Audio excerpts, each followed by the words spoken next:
Now I will give you a similar question which is going to come in tomorrow's exam. Take up this challenge, doctor. What is the false statement regarding the rheumatoid arthritis among those things which are given to you? Quickly, instantly you should answer. Do you think HLA, DR4, DW4 are associated? Very easy, they are associated. More often you see them in the women. You find it in hands, elbows and knees and cervical spine. Extra-articular manifestations can very much occur. Will it affect the synovium or will it affect the cartilage? Yes? Think and tell. Osteoarthritis is cartilage, rheumatoid arthritis is synovium predominantly. So that is the reason it is a disease primarily affecting the synovium is what need to be basically remembered. Let's go to the next question.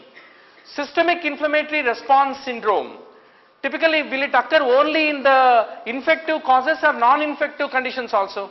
SIRS. Can you tell me one non-infective condition? Acute pancreatitis. Patient can develop ARDS, capillary leakage, hypotension. It is all because of the systemic inflammatory response syndrome which occurs in a non-infective condition like pancreatitis is what need to be remembered. So what are the criteria for SIRS?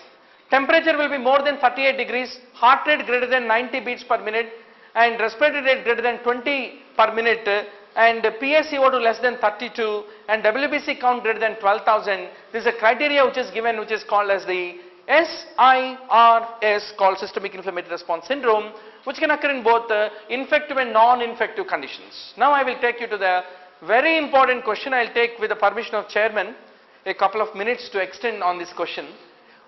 In the pontine mid-transection, what type of respiratory pattern do you come across? You need to answer me two questions.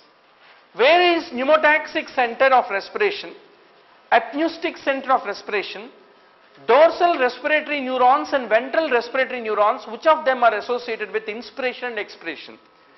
And what are the things which will continuously go and stimulate our respiratory centers from the periphery, which cranial nerves carry those impulses?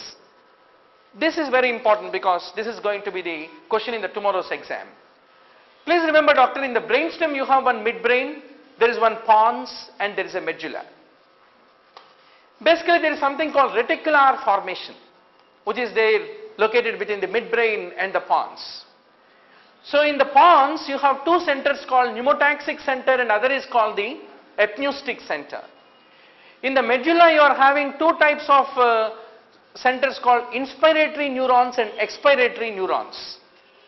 Now basically this pneumotaxic and apneustic center are like the two great gods for these underlying centers. They will continuously say how much of breathing should happen.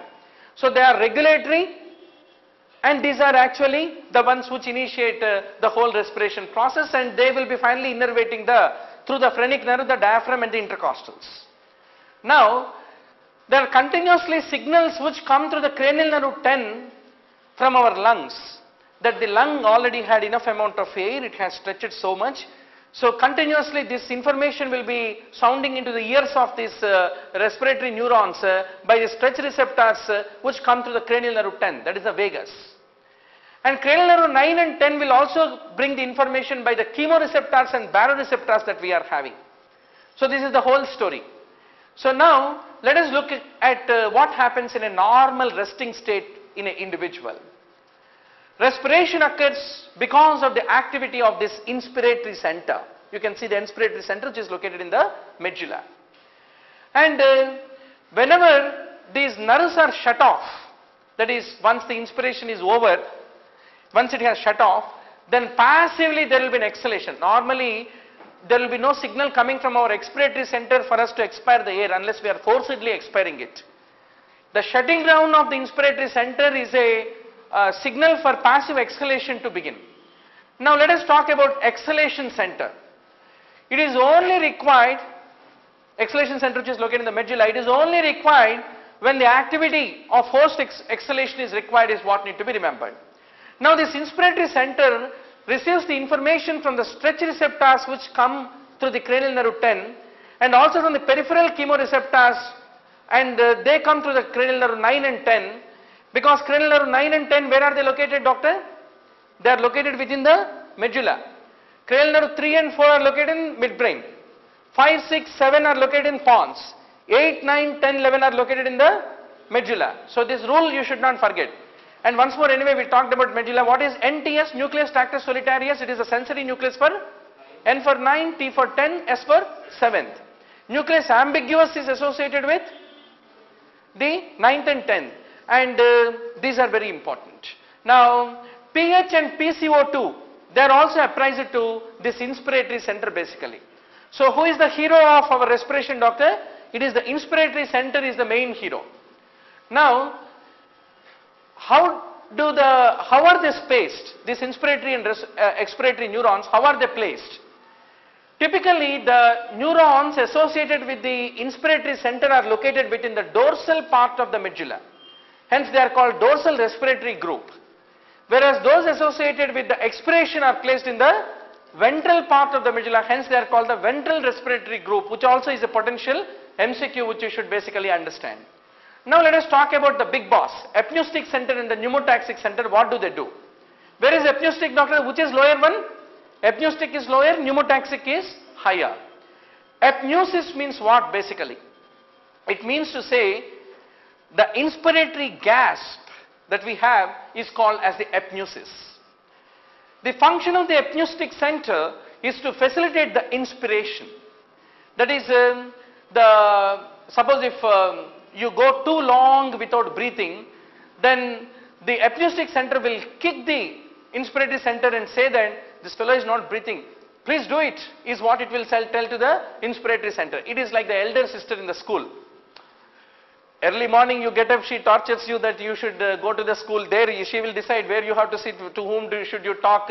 So all that is basically done by your apneustic center is what need to be done. So it will kick the inspiratory center into the gear is what need to be basically remembered. Then what is this pneumotaxic center, which is at the higher level of the pons?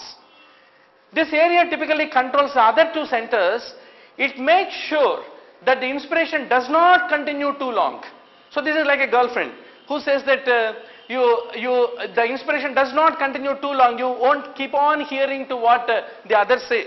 Finally, it will decide that enough of inspiration because of that inspiratory kick which is given by the apneustic center. Pneumotaxic center will say you stop it. So finally, carry home message is pneumotaxic center is at the upper level of the pons. Apneustic center is at the level of the lower part of the pons. Inspiratory and the expiratory neurons are located in the medulla. Out of them, the ventral neurons are basically expiratory. Dorsal neurons are basically inspiratory. Ventral is VE, expiratory is also E. So you can remember ventral are basically expiratory. Now, if you are exercising very strenuously, then what will happen? Your inspiratory center will be hyperstimulated. Why will it be hyperstimulated, doctor? Because when you are exercising, all your blood is becoming more acidotic. It will cause through the 9th and 10th cranial nerves that your inspiratory neurons become excited.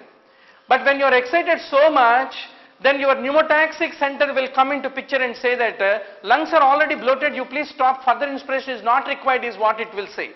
So when you are doing the exercise, why your lungs are not bloating out is because of the courtesy of the pneumotaxic center is what I want to underscore to all of you.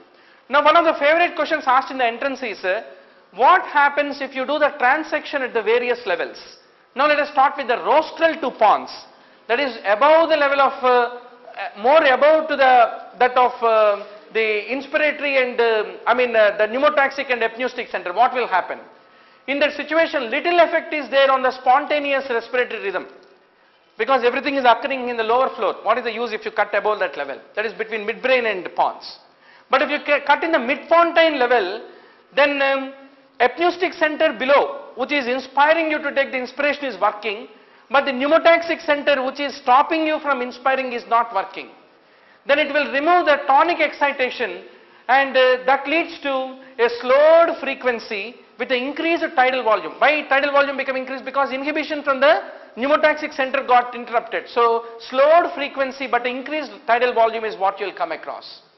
And in this situation, if the vagus is also transected, at least vagus is one fellow who will be telling that what is happening in the periphery. If the vagus is also cut, then the input from the lung stretch receptors is also lost, and that leads to type of breathing called as the apneustic breathing is what I want to underscore to all of you, where the person will have, what do you mean by apneusis? Will have a long inspiratory pause is what I want to, he will continue to breathe and then pause, then continue to breathe and then pause. That's what is very important. Then comes the pontomedullary transection. That is both pneumotaxic, apneustic, both are being disconnected from the inspiratory and expiratory neurons in the medulla. Then there will be irregular breathing because there is nobody to regulate. So there is a reason there is irregular breathing that will be happening like a gasping. And in this situation, whether you cut the vagus or not, it doesn't matter. Whatever it be, the breathing will be very irregular is what I want to underscore to all of you. So these important changes you need to remember. To summarize, rostral to pons, there is no effect on the respiratory pattern. Mid-pontine level, typically there will be slower frequency with increased tidal volume. And if the vagus is also cut, then apneusis will occur. And pontomedullary junction, typically it leads to a irregular breathing pattern. So these important changes you have to be doubly sure about. Let's go to the next question. S3, so what is your answer, doctor? Finally, that is the story that we have to be sure about. Slow and deep with the increased tidal volume is what you come across if there is any transaction in the mid-pontine level. So this is one question which is a challenging question which was asked.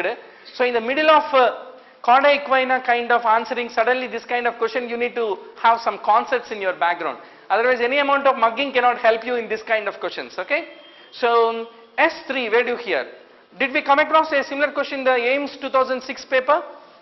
Yes, recently which we discussed, AIIMS or PGI paper, recent 2005 paper.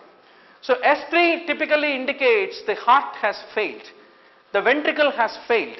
So young lady with fever, with myocarditis, with congestive heart failure has come. S3 is more heard or palpated?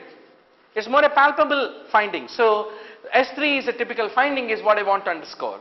So congestive heart failure with atrial fibrillation. But before that, presence of S3 is against the diagnosis of which valvular heart disease? A pure MS. If MS is there, ventricle is not given any load at all. It is like most junior postgraduate. But actually junior postgraduate will have more amount of load. It is like a first year clinical posting. You have no responsibility of diagnosing or treating the patient. Only you are given a opportunity to examine the patient. So you are like an MS, no fall on the ventricle. So in a pure case of MS, if S3 is there, that means it is no more a pure MS, it is associated with MR, or probably it is associated with the AS, or it is associated with the AR. That's what need to be basically remembered. Then let's go to the next question. How do you treat the congestive cardiac failure with atrial fibrillation? Commonly you come across this condition in mitral stenosis patients. So digoxin is considered to be the golden treatment. Now this is a challenging question. U waves means all of us remember hypokalemia. In addition to that, are there any other reasons for the U waves which accompany the T wave, doctor? After T wave, the best place to see the U wave, which lead, doctor? Typically in the lead V3. Lead V3 is the place where you can see after the appearance of the T wave, there is appearance of one more positive wave, that is the U wave is another important positive wave. So please remember, in myocardial ischemia and myocardial strain pattern, inverted U waves are seen. So generally U waves are seen prominently in hypokalemic individual. If there is a digoxin, if the patient is on digoxin therapy, or quinidine, or if there is hypercalcemia, if there is any epinephrine or thyrotoxicosis. In all these conditions, U wave amplitude become increased. So this important ECG change which you have to remember.